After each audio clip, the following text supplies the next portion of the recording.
Kuri wa munani Mata 2025 abayobozi n'abakora mu ruganda rwenga ibinyobwa bisembuye n'ibidasembuye SKOL bibutse ku nshuro ya 31 Jenoside yakorewe Abatutsi mu 1994.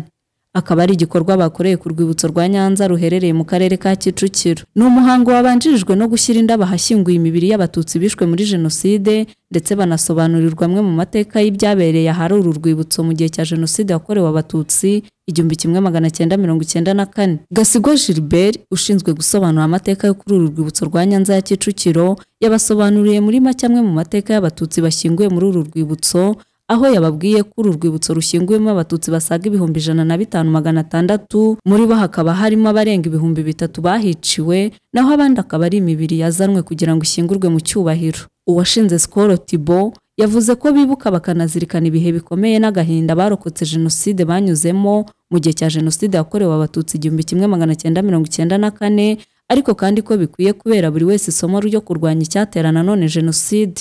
Yagize ati turibuka kandi tuzirikana urugendo rutoroshye ndetse n'ibihe bikomeye abavandimwe bacu bahigwaga mu gihe cya Jenoside yakorewe Abatutsi 1994 banyuzemo. Mu by'ukuri tugomba kubaha hahise, ariko kandi nanone ntitukibagirwe ko hari icyizere cyo kubaho ndetse tukanarebera ku ntambwe u Rwanda rumaze gutera ndetse n'abanyarwanda muri rusange. Thibault yasoje ashimira abakozi ba SKOL bateguye igikorwa cyo kwibuka ndetse abasaba gufata umunota wo kwibuka bazize Jenoside yakorewe Abatutsi 1994.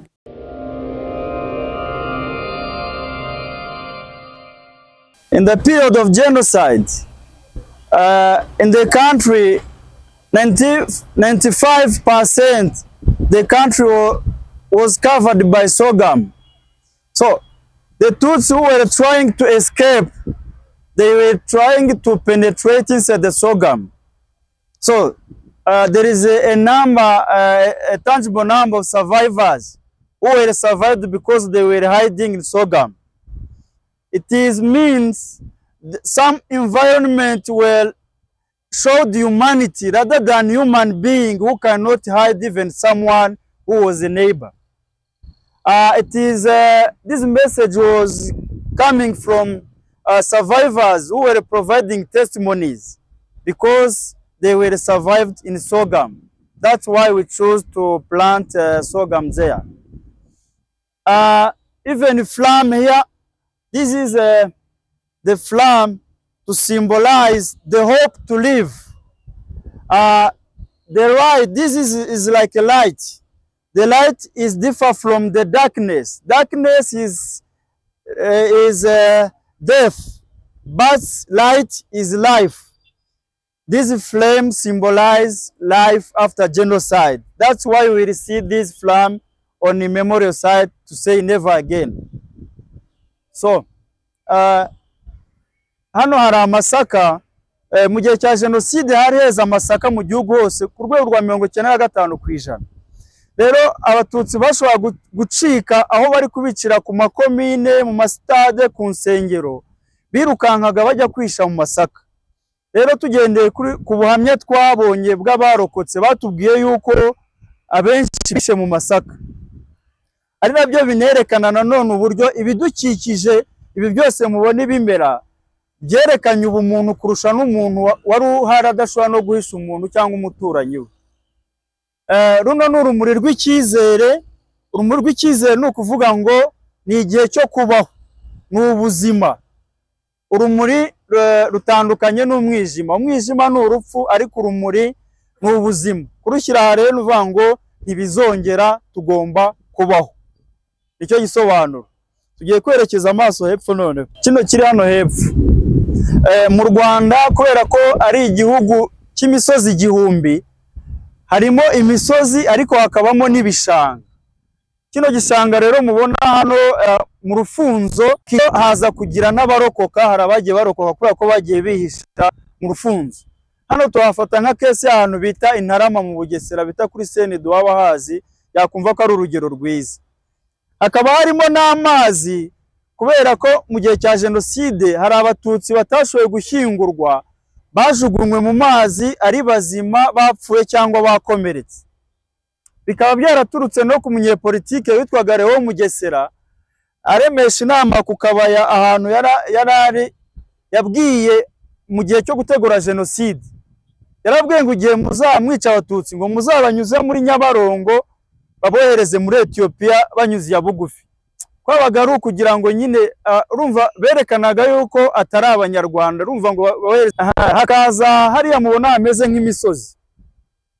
Ruvuga ngo mu gihe cya Jenoside hari Abatutsi bahungiraga ku misozi hejuru kugira ngo bashobe kwirwanaho, ugasanga abana n'abamama baratora amabuye babahereza bakirwanaho kuko baga batekereza ko umwanzi azabamubona. Rero harani kesi ahantu bita mu Bisesero, ahantu bashoye kwirwanaho nk'amezi hafi amezi 2 bakaza gutsindwa no kwicwa kubera cyo bitaga operation Turquoise. Rwa urugero twagwa rwantu bita mu Bisesero cyangwa n'ahandi Abatutsi bagiye bahungira ku misozi.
To hide, and some of them survived.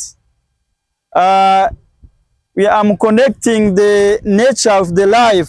You understand how the nature was good in that time. Also, we have other plants in the water. Every plant cannot resist in the water. So the resistance of those plants in the water, it is the same as the resistance of Tutsis. We imagine someone who was standing in the water for 100 days waiting someone to save him or her. He had nothing to eat or to drink. Some of them were drinking that water like that. So we want to show their resistance in that hard time. Hano nashaka kwereka ko iriya migano ni nk'ishyamba cyangwa ibihuru Abatutsi bageragezaga guhungiramo ababaga batuye hafi y'amashyamba, ariko harabahungiyemo bagerageza no kurokoka. Akazana rura rukangaga ruri muri ari amazi, buri hari ibimera watera mu mazi adafite icyarya n'icyanywa cyangwa sanywa y'amazi mabi yabaga hagazemo. Icyo twashaka kwerekana hari. Ikindi gice ni iki ngiki na iri amphitheatre, na ahantu twateganyije muri iki gihe cy'iminsi 100 habera events zo kwibuka. Ibigo byigenga amakampani abashaka gukora events yabo icyo gihe baza kwakora events nk'uko hangaba barimo barabisaba bakaza gukorera hano events yabo y'umunsi. So this place was reserved for institutions, companies who have their own agenda of commemoration. They have to come and gather here to realize the agenda of the day relating to commemoration. More than 3,000 and 5,000 people can take a seat here. 3,500 people can take a seat in this amphitheater. Iyo mpamvu twayishyize aha ngaha. Komeza imbere gato.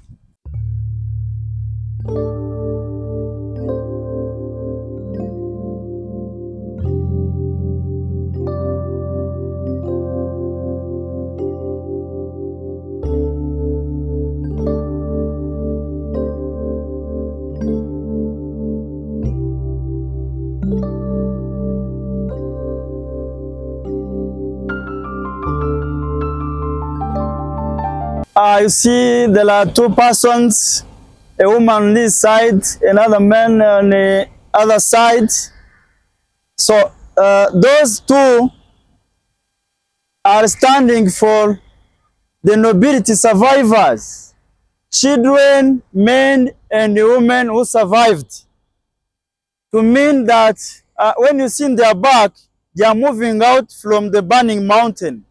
To mean they were living the hard time of genocide, and now they are stepping to say, upright men, you understand, they have life in their country, they have light, and they are contributing to their country. That's the meaning of this art. It was designed by a French artist whose name is Bruce Clark, on the idea of Ibuka.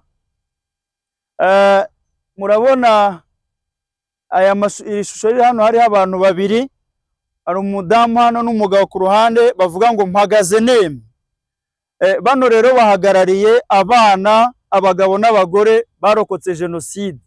Iyo urebye inyuma yabo urabona umusozi uri gushya, ariko ukabona ko baje imbere, bavuye muri bya bihe bya Jenoside, bageze ahantu bongeye kugira ubuzima n'uburenganzira, ndetse batangiye no kugira uruhare mu kubaka igihugu cyabo. Akaba ari umunyabugeni witwa Bruce Clark w'Umufaransa wakoze iyi art ku gitekerezo cya Ibuka. Tugiye gukomeza turasoreza hariya hejuru aho bita mu the forest of memory cyangwa ishyamba ryo kwibuka. Tugiye kunyura hano. Last part of this garden is called the forest of memory. You know, trees or forests, they give life by providing oxygen. So those trees were planted by leaders in Rwanda and friends of Rwanda. When you try to read some names, you will see people who planted these trees. So these trees gradually will be 100 to stand for 100 days. But there are 3 species trees which are meaningful based on our tradition. I start here. This is called ficus tree. In Kinyarwanda is umuvumu. So this was planted by First Lady Jeannette Kagame, and she gave this tree the meaning of family. Because today in Rwanda, because of different programs such as Unity and Reconciliation and in UMURYANGO, all of us, we feel as if we are Rwandese. No kind of ethnics.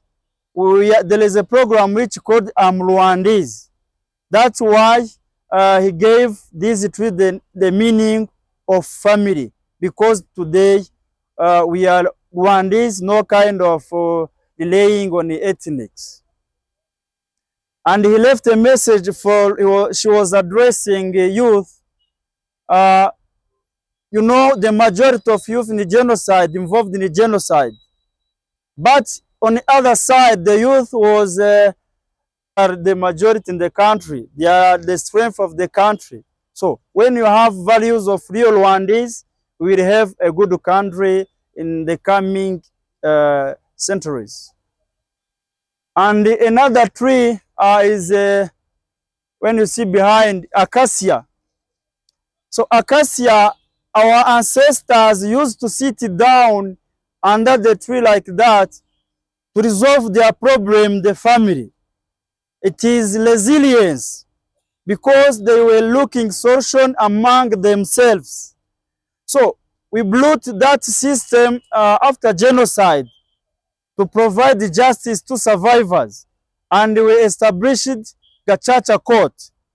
In the Gacaca Court, the Rwandese used to sit down in their village and judge their neighbors they have seen killing Tutsis. And it was very successful, rather than even international court, which has a lot of money to do it quickly. So it is resilience, that's the meaning of the acacia. Another tree is this one. In Rwandan beliefs, when they plant a tree around their home like this, they believed they were protected. Even in the King Parent at Nyanza, when you go there, you can see many trees like this. To mean it was their beliefs. So today we planted this tree here to say we have to protect all we have done and protect our country. That is the meaning of this tree. Ku bijyanye n'aka gace kitwa ishyamba ryo kwibuka, harimo bino biti twateye bizagera ku mubare w'ijana, bigongera bigasobanura ya minsi ijana yakozwemo Jenoside. Byatewe n'abayobozi rero n'inshuti z'u Rwanda zitandukanye. Hakaba harimo ibiti bitatu bifite ubusobanuro bushingiye ku muco wacu. Nk'iki ngiki bagihaye, kino giti cy'umuvumu bagihaye ubusobanuro bw'umuryango, kubera ko nyuma ya Jenoside habayeho ubumwe n'ubwiyunge, abona gahunda nziza nka ndi umunyarwanda, aho umuntu wese yumva yuko agomba kumva ko ari umunyarwanda kurusha ikindi kintu ashobora kwiyumvamo icyo ari cyo cyose. Ibyo rero niyo mpamvu byatumye First Lady wagiteye yagihaye ubusobanuro bw'umuryango. Akaza kiriya giti bita umunyinya, kiriya giti cy'umunyinya gikuze cyane mwakibonye hari hepfo, gisa nk'igikoze inzu. Rero abakurambere bacu kera iyo bagiraga ikibazo biyicaraga munsi y'igiti nka kiriya, bakaganira bagakemura ibibazo byabo mu muryango bagasubira mu kazi. So kukizana hano rero, nyuma ya Jenoside hari ibibazo byinshi cyane. Hariho abarokotse Jenoside babuze ibyababura n'imiryango, hariho abakoze Jenoside bari bakiri mu gihugu, hari ibibazo biri financial, zero budget. Urumva rero mu byihutirwaga kwari kubanza gutanga ubutabera no guca umuco wo kudahana. Rero leta yazanye ya gahunda ya kera, ishyiraho urukiko gacaca, aho abantu bicaraga iwabo mu kagari k'iwabo bagacira imanza abo babonye bakoze Jenoside. Rero bikaba byaragize umusaruro mwiza cyane kugeza uyu munsi, kurusha n'inkiko mpuzamahanga zakoreraga u Rwanda nk'urwararusha. Ikindi giti ni iki ngiki cy'umuko cyangwa se umurinzi. Abantu ba kera cyangwa abakurambere dukomokaho bizeraga ko iyo giteraga hafi y'urugo rwawe, bizeraga ko bari protected, barinzwe. Niyo myizerere wabo buriya byarakoraga. Rero twakizanye hano nkuvuga ngo kitange message avuga ngo tugomba kurinda ibyagezweho kandi tukarinda igihugu cyacu. Iyo message irimo. Numva message aransoreje, ariko message ya nyuma ngiye kubaha nivuga ngo iyo habaye Jenoside, etape ya nyuma iza muzanyuma niyo bita guhakana, kubera ko umuntu wakoze Jenoside afite ikimwaro cy'ibyo yakoze. Ubu ngubu nibyo dufesinga, nibyo duhura nabyo imba mujya mubibona binyuze kuri za social media. Rero message bikomeye ni ukubwira urubyiruko ngo nimba hari abantu uyu munsi bari guhakana Jenoside banyuze kuri social media, nimba umuntu afata umwanya akabeshya akabifatira umwanya, twebwe byatunanira guhangana n'uwo muntu kandi twe tuvuga ukuri, byatunanira. Ubwo rero mu bintu tugarukaho, mu bintu dusoma buri munsi, internet irihuta, telefone, it's okay. Ubwo mu ntambara zindi turwana nacyo cyo kintu tukizanamo, ntago tugomba gucaho ngo twigendere, urwo rugamba tubishyire mu bintu tugomba gushyira imbere. Ndumva message yanjye cyangwa ibijyanye n'urugendo rwo gusura urwibutso rwa Nyanza ya Kicukiro ari aha twarusoreza. Kereka habaye harimo ufite ikibazo wenda akambaza, ariko yimba ntacyo umwanya usigaye ndaho umuyobozi agira icyo avuga mu mwanya afite, dusoze gahunda y'uyu munsi yo gusura. Dear friends, thank you very much for yourself, for the very deep, full and meaningful explanation that you have done to all of us. Today, like other days, but especially today's and in this period, we should remember about the suffering of the people who were damaged to death or in their body for what happened in '94. So it's a very strong moment to be surrounded by you, dear colleagues, into, you know, we should acknowledge and respect the past, and we should never forget that, but we should be very hopeful. And it's very meaningful to say that to the development that has been happening in Rwanda since then. And what's going to happen tomorrow with that symbol of the flame is exactly where we want to stand, into the development of our nation, into the development of the Rwandese people, which I feel very deepful to be part of it. So thank you very much again. Thank you for the hard work of the people who organized this, this wonderful memorial. And I would just ask you one more minute of silence to cherish the people who are in those graves and around us for the eternity. Thank you.